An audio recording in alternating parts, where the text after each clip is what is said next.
తెలంగాణ రాష్ట్రంలో భాషాభివృద్ధి కార్యక్రమాలు ఇది మనకు 2016 డైట్ ఫస్ట్ ఇయర్ బుక్లో 5వ చాప్టర్గా ఉంటుంది. నెక్స్ట్ డైట్ సెకండ్ ఇయర్ బుక్లో కూడా డిఎల్ఎడ్ ద్వితీయ సంవత్సరంలో కూడా ఈ రాష్ట్రంలో భాషాభివృద్ధి కార్యక్రమాలు తెలంగాణ రాష్ట్రంలో భాషాభివృద్ధి కార్యక్రమాలు అనేటువంటిది కూడా ఉంటుంది. మరి ఈ తెలంగాణ రాష్ట్రంలో భాషాభివృద్ధి కార్యక్రమాల్లో భాగంగా మనం మరి ఏ కార్యక్రమాల గురించి తెలుసుకోవాలంటే ముందుగా నంబర్ 1 క్లిప్ అంటే చిల్డ్రన్స్ లాంగ్వేజ్ ఇంప్రూవ్మెంట్ ప్రోగ్రామ్, పిల్లల భాషాభివృద్ధి కార్యక్రమము అనేటువంటిది. మరి ఈ క్లిప్లో భాగంగా ఇది 2005-06 విద్యా సంవత్సరంలో ప్రవేశపెట్టారు. నెక్స్ట్ తర్వాత దీనికి అనుబంధంగా children's learning acceleration programme for sustainability CLAPS అనేటువంటి కార్యక్రమాన్ని కూడా 2006-07 విద్యా సంవత్సరంలో ప్రారంభించారండి. నెక్స్ట్ వచ్చి అదేవిధంగా తర్వాత మూడవది వచ్చి రీడ్ అనేటువంటి ప్రోగ్రాం. ఈ రీడ్ ఎంజాయ్ అండ్ డెవలప్ అనే కార్యక్రమాన్ని కూడా 2006-07 విద్యా సంవత్సరంలోనే ప్రారంభించడము జరిగింది. తర్వాత అదేవిధంగా నెక్స్ట్ వచ్చి ఎల్ఈపి లర్నింగ్ ఎన్హాన్స్మెంట్ ప్రోగ్రామ్ అభ్యసనాభివృద్ధి కార్యక్రమం 2009-10 అనేటువంటిది. తర్వాత నెక్స్ట్ వచ్చి 5వది SLM cards self learning material cards 2010-11 మరి 2010-11 విద్యా సంవత్సరంలో. తర్వాత వీటితో పాటు మనం ఏం తెలుసుకోవాలంటే బాల సాహిత్యం, వాన చినుకులు, బాల సాహిత్యం, వాన చినుకులు, కథావాచకాలు అనేటువంటి వాటిని గురించి కూడా మనం తెలుసుకోవాలి మిత్రమా. దీనితో పాటు మన రాష్ట్రంలో నిర్వహించబడుతున్నటువంటి వినూత్న కార్యక్రమాలు, రాష్ట్రంలో నిర్వహించబడుతున్నటువంటి వినూత్న కార్యక్రమాలు అనేటువంటివి. కాబట్టి ఈ చాప్టర్లో భాగంగా మనం వీటిని గురించి తెలుసుకోవాలి. అంటే చిల్డ్రన్స్ లాంగ్వేజ్ ఇంప్రూవ్మెంట్ ప్రోగ్రామ్ పిల్లల భాషాభివృద్ధి కార్యక్రమం 2005-06, CLAPS children's learning acceleration programme for sustainability 2006-07. Next read enjoy and develop చదువు ఆనందించు అభివృద్ధి చెందు 2006-07.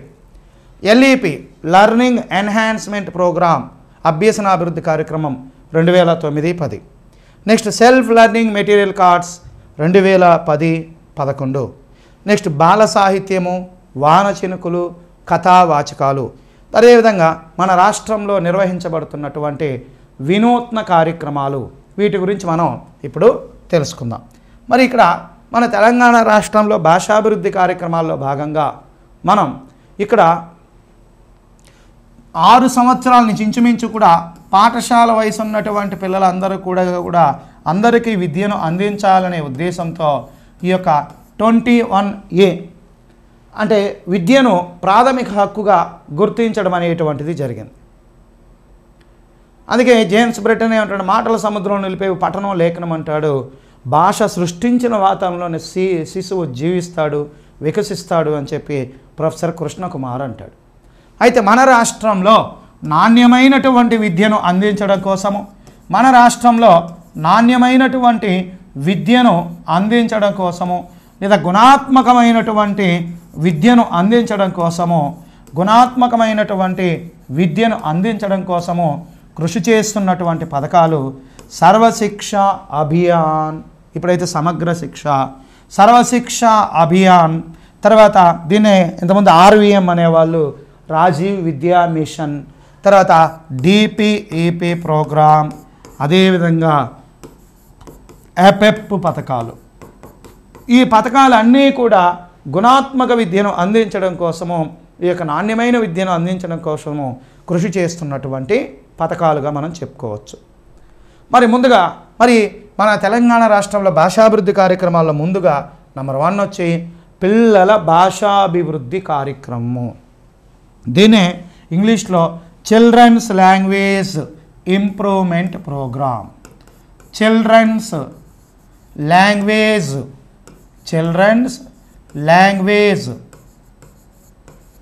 Improvement programme.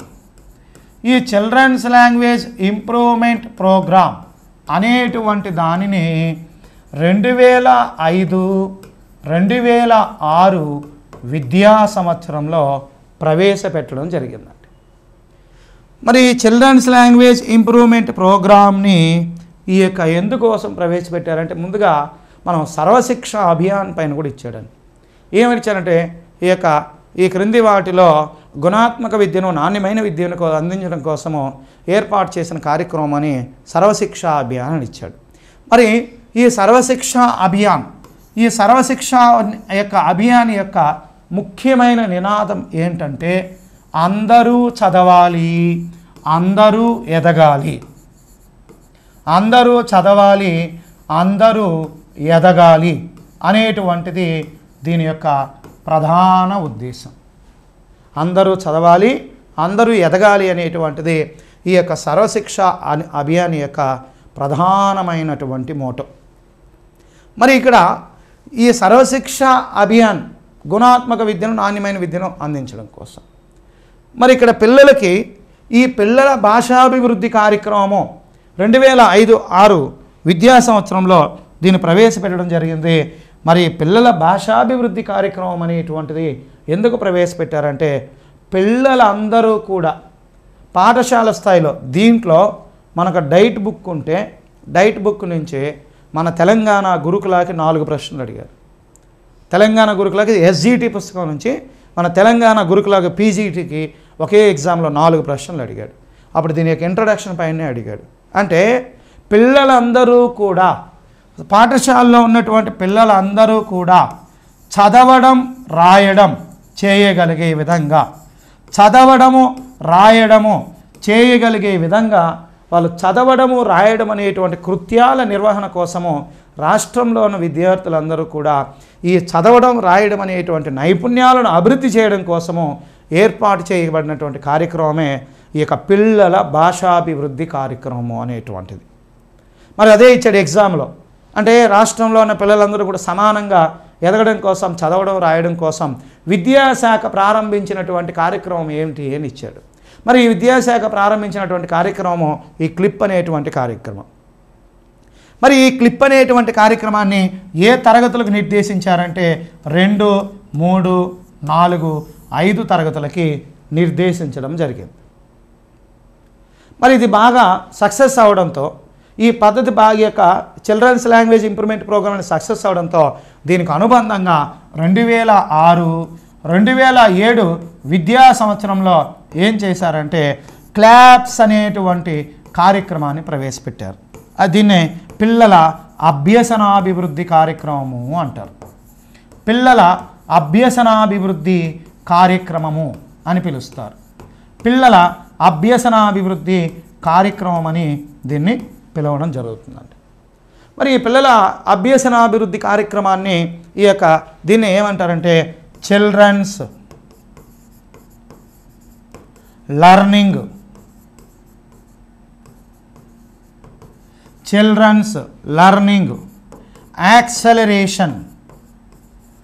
Acceleration programme for children's learning acceleration programme for sustainability. Children's language acceleration programme for sustainability అంటే ఈ యొక్క పిల్లల అభ్యసనాభివృద్ధి కార్యక్రమాన్ని దీనికి అనుబంధంగా స్టార్ట్ చేశారు. అంతకుమించి మనకు అక్కడ వివరణ ఇవ్వాల. అందుకనే ఇది సక్సెస్ కావడంతో అసలు 2005-06 విద్యా సంవత్సరాన్ని ఏమని నామకరణం చేశారంటే పిల్లల భాషాభివృద్ధి సంవత్సరము అని నామకరణం చేశారండి. పిల్లల భాషాభివృద్ధి సంవత్సరము అని ఏ సంవత్సరానికి నామకరణం చేశారు అంటే 2005-6 సంవత్సరాన్ని పిల్లల భాషాభివృద్ధి సంవత్సరము అని చెప్పి దీనికి నామకరణం అనేటువంటిది చేయడం జరిగింది 2005-6 విద్యా సంవత్సరాన్ని. కాబట్టి ఇక్కడ ఏంటంటే ఇక్కడ జాగ్రత్తగా చూడండి, పిల్లలకి కనీసం చదవడం రాయడం రావట్లేదు, దానికోసమని ప్రత్యేకంగా ఈ కార్యక్రమాన్ని ప్రారంభించింది మన విద్యాశాఖ అనేటువంటిది. ఇది ఇక్కడ ఈ యొక్క క్లిప్ అనే కార్యక్రమంలో భాగంగా ఏంటంటే ప్రతి పిల్లవాడిపైన దృష్టి పెట్టడమే కాకుండా ప్రతి పిల్లవాడిపైన ప్రత్యేక దృష్టిని పెట్టాలి. ప్రతి పిల్లవాడిపైన ప్రత్యేక దృష్టిని పెట్టడంతో పాటు ప్రతి తరగతికి ఒక ఉపాధ్యాయుడు బాధ్యత వహించడము దీని యొక్క ప్రధాన ఉద్దేశం. ప్రతి తరగతికి ఒక ఉపాధ్యాయుడి రెస్పాన్సిబిలిటీ ఉండడం అనేటువంటిది ఈ కార్యక్రమం యొక్క ప్రధానమైనటువంటి ఉద్దేశం మిత్రమా. మరి ఈ పిల్లల్లో ఈ చదవడం రాయడం కృత్య నిర్వహణ కోసము తల్లిదండ్రుల సపోర్ట్ ఉండాలా, సమాజంలోని వ్యక్తుల సపోర్ట్ ఉండాలా, అలానే పిల్లల సపోర్ట్ కూడా ఉండాలి, సమాజంలోని వ్యక్తులు ఉపాధ్యాయులు అందరూ కూడా. అందుకనే దీన్ని ఏం చేస్తారంటే ఈ యొక్క పిల్లల భాషాభివృద్ధి కార్యక్రమం కింద ప్రతి పాఠశాలను కూడా ఒక యూనిట్గా తీసుకుంటారు. ప్రతి పాఠశాలను కూడా ఒక యూనిట్గా తీసుకొని వాళ్ళపైన ఆ పిల్లలకి ఏం చేస్తారంటే చదవడం రాయడం అనేటువంటి కృత్యాలను నిర్వహించకోసం ప్రత్యేకమైనటువంటి కార్యక్రమాలు నిర్వహిస్తారు. ఈ పిల్లల భాషాభివృద్ధి కార్యక్రమం అనేటువంటిది అవసరం ఆధారంగా రూపొందించబడినటువంటి కార్యక్రమం. అంటే స్థానిక అవసరాలకు అనుగుణంగా పిల్లల కోసం ప్రత్యేకమైనటువంటి అవసరాల కోసము ఏర్పాటు చేయడం జరిగింది. ఈ కార్యక్రమం విజయవంతంలో తల్లిదండ్రుల భాగస్వామ్యం ఉండాలి, అదేవిధంగా ఉపాధ్యాయుల యొక్క జవాబుదారీతనం కూడా ఉండాలనే ఉద్దేశంతో విద్యాశాఖ దీన్ని ప్రారంభించింది. నెక్స్ట్ అయితే ఈ పిల్లల భాషాభివృద్ధి కార్యక్రమంలో పిల్లల హాజరు బాధ్యత, పిల్లలు పాఠశాలకు వెళ్తేనే కదా మరి పాఠాలు చెప్పగలుగుతాం. మరి ఈ పిల్లల హాజరు బాధ్యత ఎవరిది సార్ అంటే ఈ యొక్క పిల్లల హాజరు బాధ్యత ప్రధానంగా పాఠశాలది పిల్లల హాజరు బాధ్యత అనేటువంటిది ఉంటుంది. పిల్లల యొక్క హాజరు బాధ్యత ఎవరిపైన ఉంటుంది? పాఠశాలకు ఉంటుంది. అటు పిల్లలు వస్తున్నారా లేదా అని చెప్పి మరి ముందుగా ఏం చేయాలంటే ఒక పాఠశాలలో ఎంతమంది చదువుతున్నారు, ఎంతమంది చదవట్లేదు అని చెప్పి ముందుగా ఏం చేయాలంటే జూలై ప్రారంభ నెలలో మనం ప్రారంభ స్థాయి మూల్యాంకనం అనేటువంటి చేయాలి. అంటే ఎవరెవరు చదవడంలో వెనకబడి ఉన్నారు, ఎవరెవరు రాయడంలో వెనకబడి ఉన్నారని చెప్పి దానికోసం ఏంటంటే జూలై మాసంలో ప్రారంభ స్థాయి మూల్యాంకనం ప్రీ టెస్ట్ అనేటువంటిది నిర్వహించాలి. మరి ఎవరెవరు చదవడంలో వెనకబడి ఉన్నారో రాయడం ఉన్నారో గుర్తించాలి. అయితే ఇక్కడ దీంట్లో భాగంగా ప్రధానంగా మనం ఏం డెవలప్ చేయడం కోసం అని చెప్పాం? చదవడము రాయడము అనేటువంటి కృత్యాలను నిర్వహించడం కోసం అని చెప్పాం. మరి ఇక్కడ చదవడం అనేటువంటి కృత్యాన్ని ఎలా నిర్వహిస్తారు అంటే పిల్లవాడు బోధించినటువంటి పాఠాన్ని గొనగకుండా తప్పులు లేకుండా చదివితే చాలండి. గొనగకుండా తప్పులు లేకుండా చదివితే అతనికి చదవడం వచ్చినట్టుగా భావించాలి మిత్రమా. అంటే వాడు గొనగకుండా తప్పులు లేకుండా చదివాడు అంటే అతనికి చదవడం వచ్చినట్టుగా భావించేయాలి. కాబట్టి బోధించినటువంటి పాఠాన్ని గొనగకుండా తప్పులు లేకుండా వాడు చక్కగా చదివితే చాలు, వాడికి చదవడం అనే కృత్యం వచ్చినట్టుగా భావించవచ్చు.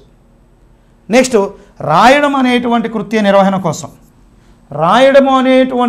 నిర్వహణ కోసము ఏం చేయాలి అంటే 20 పదాలను ఉక్తలేఖనంగా ఇవ్వాలి, డిక్టేషన్గా ఇవ్వాలి. 20 పదాలను ఉక్తలేఖనంగా ఇవ్వాలి, డిక్టేషన్గా. మరి ఆ 20 పదాలలో కూడా 15 పదాలు బోధించిన పాఠాలలోనివే ఇవ్వాలి. 15 పదాలు బోధించినటువంటి పాఠాల నుంచే ఇవ్వాలి. మరి మిగతా 5 పదాలు పాఠ్యేతర పదాలు ఇవ్వాలి. మిగిలిన 5 పదాలు కూడా పాఠ్యేతర పదాలు అనేటువంటిది ఇవ్వాలండి.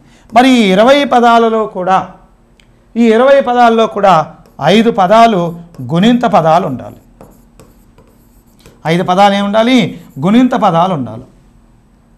5 పదాలు ద్విత్వాక్షర పదాలు అనేటువంటివి ఉండాలి, ద్విత్వాలు అనేటువంటివి ఉండాలి. 5 పదాలు సంయుక్తాక్షర పదాలు అనేటువంటివి కూడా ఉండాలి మిత్రమా.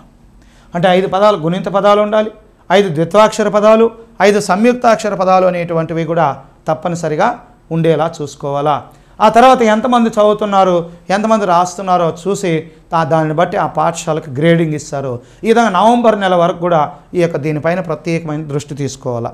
ఆ తర్వాత మార్చి నెలలో ఏం చేయాలంటే చివరి స్థాయిగా మనం మూల్యాంకనం చేయాలి.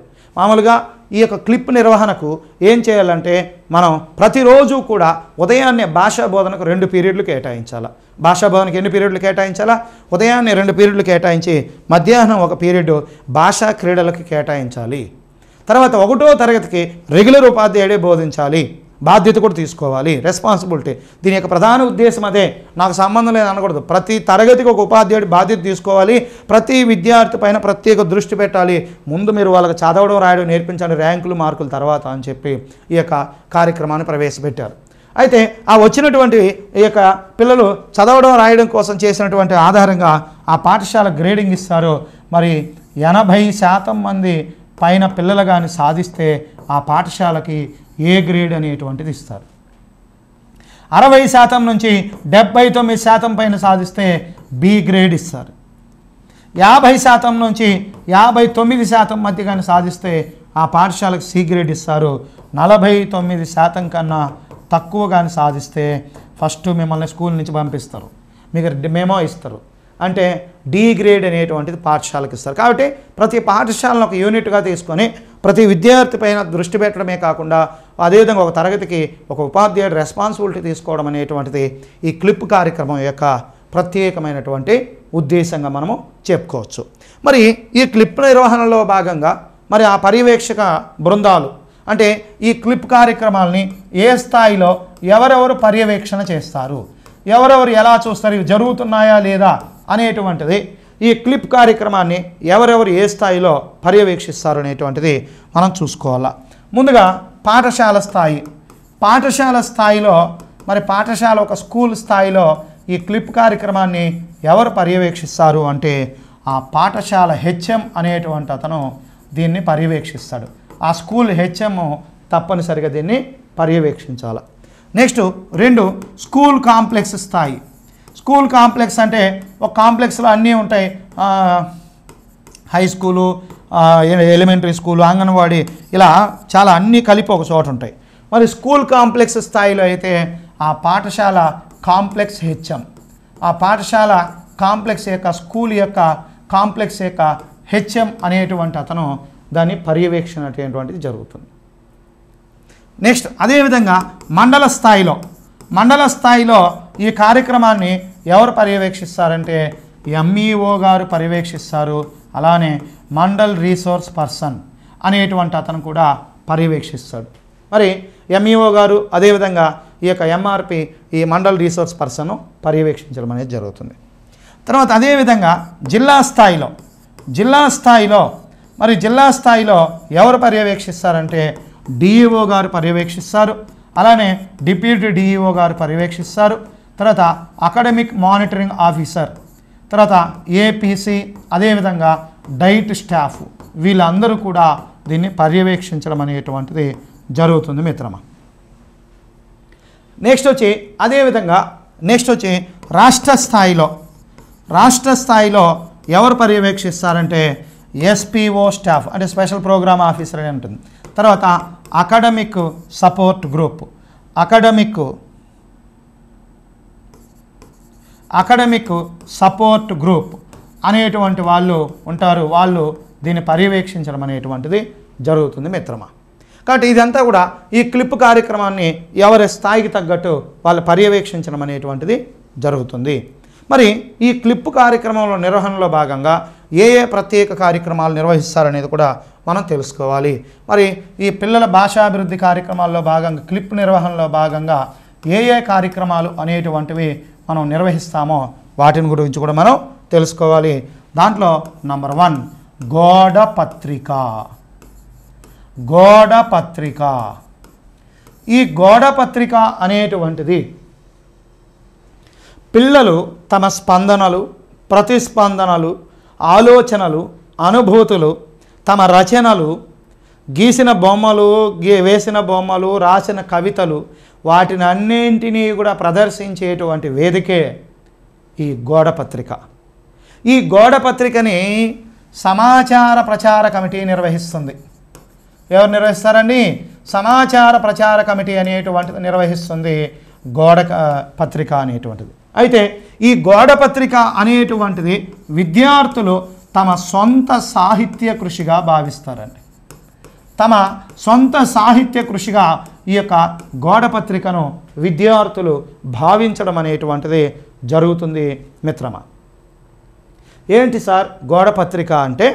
విద్యార్థుల్లో అంతర్లీనంగా దాగి ఉన్నటువంటి సృజనాత్మక శక్తిని వెలికి తీయడానికి పిల్లలు చేసిన రచనలు, రాసిన కవితలు, లేదా వేసిన బొమ్మలు, ఫజిల్స్, లేదా చిత్రాలు, కార్టూన్లు, వీటిని అన్నింటినీ ప్రదర్శించేటువంటి పత్రికే గోడ పత్రిక.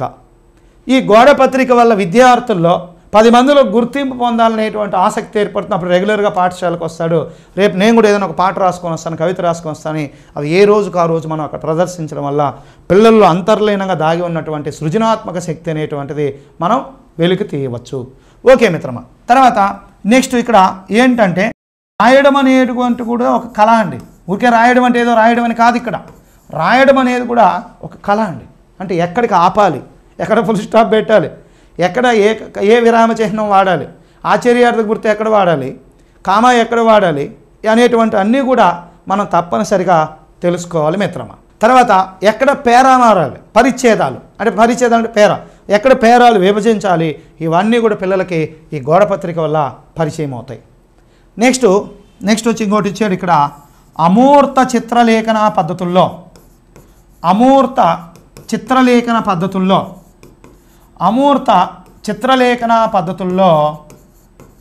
కాలజ్ ఒకటి అని ఇచ్చాడు. College COLLAG. ఏమన్నా డౌట్ వస్తే మీరు గూగుల్లో కొట్టి చూడండి. కాలజ్ అంటే ఆర్టిఫికేషన్ వస్తుంది. ఏంటి సార్ కాలజ్లు అంటే? పనికిరాని వస్తువులతో, గాజు ముక్కలతో, అట్ట ముక్కలతో, పుల్లలతో లేదా అగ్గి పుల్లలతో చేసేటువంటి బొమ్మలలోనే కాలజ్లు అంటారు. పిల్లల చేత అలాంటి సృజనాత్మక కృత్యాలు చేయించడం అమూర్త చిత్రలేఖన పద్ధతి. దీనివల్ల వాళ్ళల్లో ఏంటంటే దీనికి అవకాశం కలిగించేది గోడ పత్రిక అవకాశం కలిగించేది. మరి దీనివల్ల సృజనాత్మకత అనేటువంటిది బయటపడుతుంది. కాబట్టి వాళ్ళకి చదవడం పట్ల, రాయడం పట్ల కూడా ఆసక్తి అనేటువంటిది కలుగుతుంది ఈ గోడ పత్రిక నిర్వహణ వల్ల. కాబట్టి ఈ మధ్య రెగ్యులర్గా దీనిపైన ప్రశ్న అడుగుతున్నారు, దాని అభ్యర్థులు గమనించాలా. నెక్స్ట్ రెండవది బాలల సంఘాలు. మరి ఈ బాలల సంఘాలు అనేటువంటివి, ఈ బాలల సంఘాల యొక్క ప్రధానమైనటువంటి ఉద్దేశం ఏంటంటే పిల్లలను పాఠశాల కార్యక్రమాల్లో భాగస్వామ్యం చేయడమే బాలల సంఘాల యొక్క ప్రధాన ఉద్దేశం. పాఠశాల కార్యక్రమాల్లో విద్యార్థులను భాగస్వామ్యం చేయడమే ఈ బాలల సంఘాల యొక్క ప్రధానమైనటువంటి ఉద్దేశం. అంటే ఈ బాలల సంఘాలలో విద్యార్థులను సభ్యులుగా నియమించడం వల్ల వాళ్ళకు కూడా వ్యక్తిగతంగా బాధ్యత అనేటువంటిది ఏర్పడుతుంది. మరి ఇక్కడ మనకు టెక్స్ట్ బుక్లో బాలల సంఘాలు 4 అని ఇచ్చాడు. దాంట్లో నెంబర్ 1 ఆరోగ్య పరిశుభ్రత కమిటీ. ఆరోగ్య పరిశుభ్రత కమిటీ.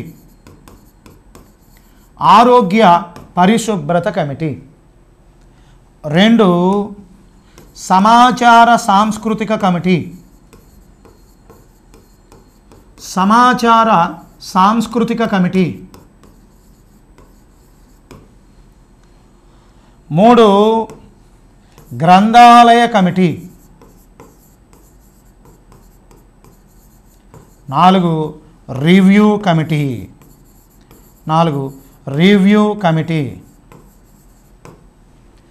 ఈ 4 కూడా ఏంటంటే ఈ యొక్క బాలల సంఘాలు. ఇప్పుడు మా పాప ఆరోగ్య పరిశుభ్రత కమిటీలో మెంబర్గా ఉంది.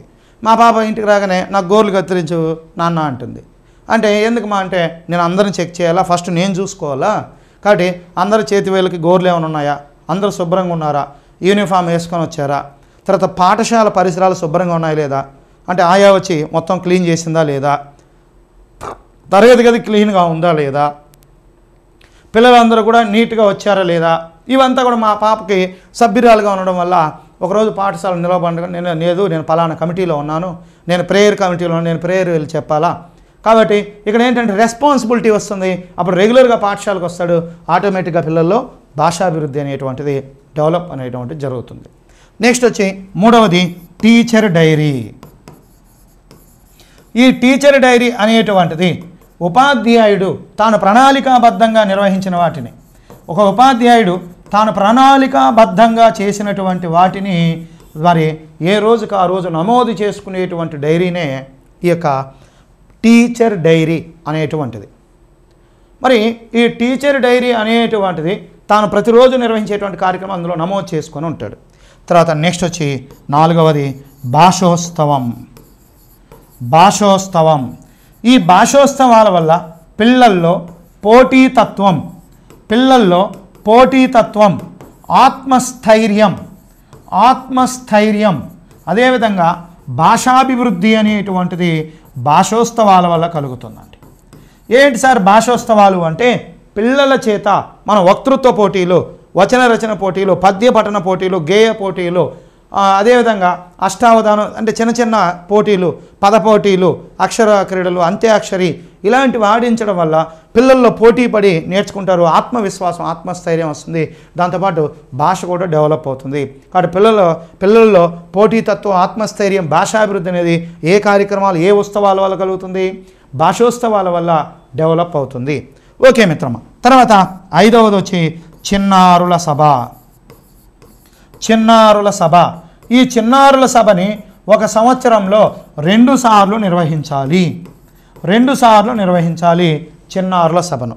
ఏంటి సార్ చిన్నారుల సభ అంటే, పిల్లల చేత పాఠశాల అసెంబ్లీని నిర్వహింపచేయడం. అంటే అసెంబ్లీ వార్తలు, వార్తాపత్రికల ద్వారా అసెంబ్లీ వార్తలు సేకరించి వాటిని చదవమని చెప్పడం, అసెంబ్లీ వార్తలను చదవమని చెప్పడం.